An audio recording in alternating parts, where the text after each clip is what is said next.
Hey guys, welcome to another episode of Overlanding. I know last week we were already, getting the vehicle out of the panel beaters after months of being worked on, and now the next episode we're already back in the workshop.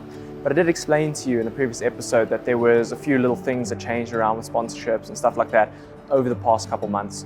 So we've removed the old suspension, and Tamer is going to be coming on board as our new suspension product partner. And I'm really excited about it. They've got some really exciting products.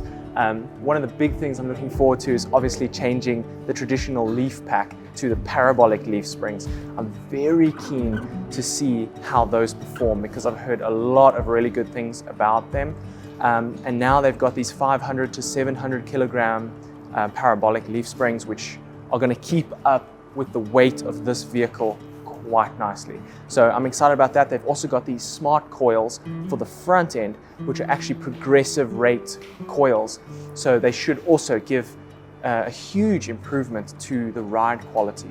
Adrian has just arrived with the new suspension now. So let's head over to the workbench. We can have a look at what's going to be going in the vehicle, and let's get started. So we've unpacked all of our gadgets. We've got a bunch of really nice stuff here.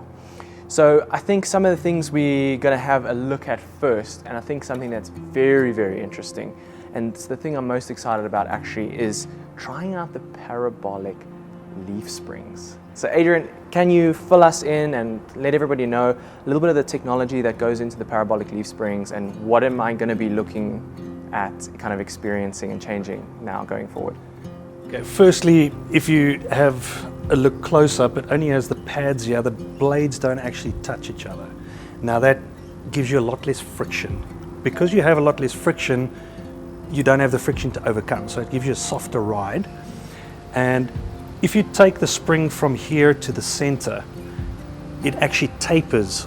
So it gives you also a bit more of a progressive feel. These are the constant 500 to 700 kilos. So it's a huge amount of extra weight that it's meant to be carried. But if you ride this vehicle with no load, it will still be more comfortable than a 300 kilo constant load standard pack because of the friction and the actual blade design. And then if you look, you have your top three, and then you have your overload spring at the bottom, and there's quite a big gap there. So you're never on your overload spring until you actually really weight it down and going over stuff that you're articulating your suspension a lot. So yeah, these are really, really nice, very comfortable. I've ridden a Hilux, one of these GD6s, where we had a constant 300 normal pack in the back from a different brand, and we put these in, and it was way softer for me. Just empty. Never mind loading it. I think I still loaded it up with about 550 kilos, and it still felt like a soft, smooth ride all the way through. What about our off-road performance? What is happening with our articulation? What is happening, in terms of that stuff? Because you don't want it to be too soft. You still want it to be firm. You don't want it to be wavy and washy and things like that. Because of the lack of the friction, they're just so much more willing to move. Yes, it's got more give, but yet the weight load can be carried. But now that's going to change a little bit of how your shock absorber, the responsibility of your shock absorber, because now it's going to mean that your shock absorber is going to initiate much sooner with the energy. So you're going to have essentially a more responsive suspension setup. We've gone the full kit. I mean, we're going to have we're going to have the premium shock absorbers front and back. I mean, these things are quite beefy. So I mean, it's tough stuff. It is really built well. And what we're going to be pairing, so these are the front struts, so you can have a look. And these are going to be paired up with the smart coils. Now the smart coils, Tamer actually have some pretty cool videos kind of explaining how they actually manufacture these. It's amazing to see all the processes that go in to a coil. And why they call it a smart coil, let me grab that for a second, is because these are progressive. So you might be able to see that on this end, they're quite a lot thicker and it's tapered inwards a little bit. And on this end, it flares out a little bit and they're a little bit thinner. So now what that's going to mean is that these are a 50 to 100 kilogram rating. So you can equip your vehicle with, like we've got a front bumper, we've got a winch and all those things. And depending on how heavy it is, you're going to initiate more of the thicker coil. But if you're not that heavily laden, you're going to be working more on the thinner coil. So you're going to be able to maintain a relative amount of comfort, whereas a standard kind of single rate coil that's only rated for 100 kilograms is going to feel a little bit jittery sometimes if you maybe don't have all of the weight. Or even if you do, maybe your bumper weighs a little bit less than 100. What if your setup weighs 80? Now you oversprung by 20. So using something like this should give a much more kind of compliant and comfortable ride. And I think again, you are not overstressing your shock absorber by having too much rating, and you're not over compressing. And because you're not using too much coil, you're going to prevent any unnecessary coil bind up. So I think it's going to be interesting to see the travel. It's going to be interesting to experience the ride. And I think having the parabolics back, having the smart coils up front, this is going to be quite a cool experiment. It's going to be interesting to get this in and get your feedback on how you drive. I think we've got to get started. Yeah. The front of the vehicle's already disassembled, so Now it's just starting to assemble. yeah, let's get cracking. Perfect. Front struts assembled, and it's time to put these chunky boys up in there.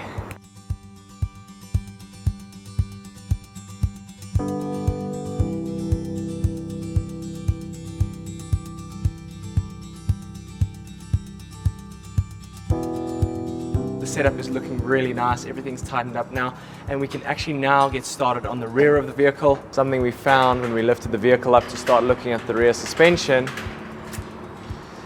is a leaking side shaft seal. So Terrain Tamer is going to send through a new set of rear wheel bearings for both sides, and we'll replace the seals and do everything at the same time because we're going to have to do it anyway. So it's generally, if you're replacing bearings on one side, it's best to do it on the other side. And I don't think this has been done before on the vehicle, so I think it's probably going to be a good thing to do, a little bit of caution, you know,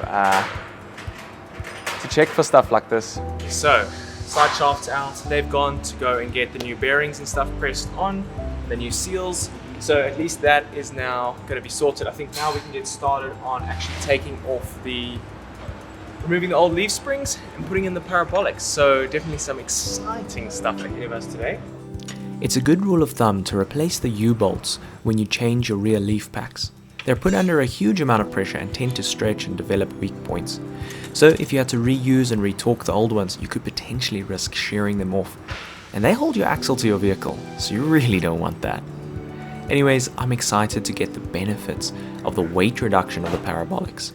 It saves almost 20 kilograms over the traditional ones, and if you think about it, that's a jerry can of fuel.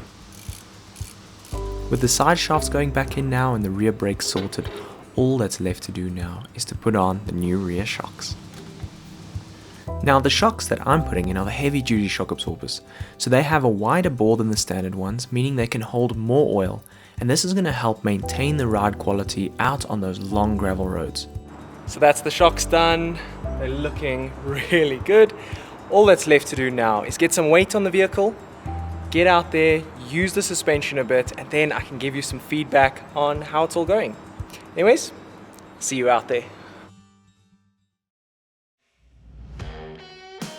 Now after months of slow progress, the next 2 weeks would be packed full of work. I visited a bunch of my product partners and started slowly piecing my Hilux back together. And after each visit, I could feel my vision coming closer and closer to reality. All that was left now was to put on all the big overlanding accessories. The roof racks, awning, and the rooftop tent. The crowning pieces of the build.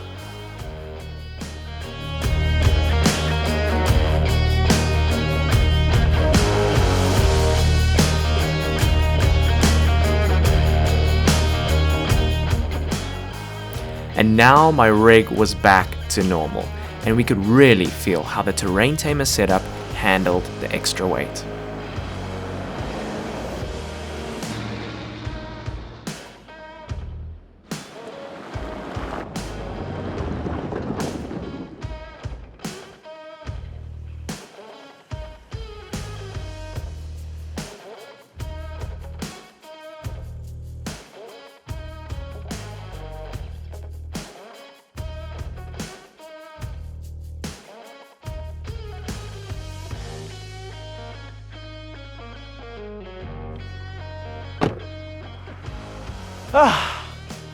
It is good to have the Hilux back in all of its glory.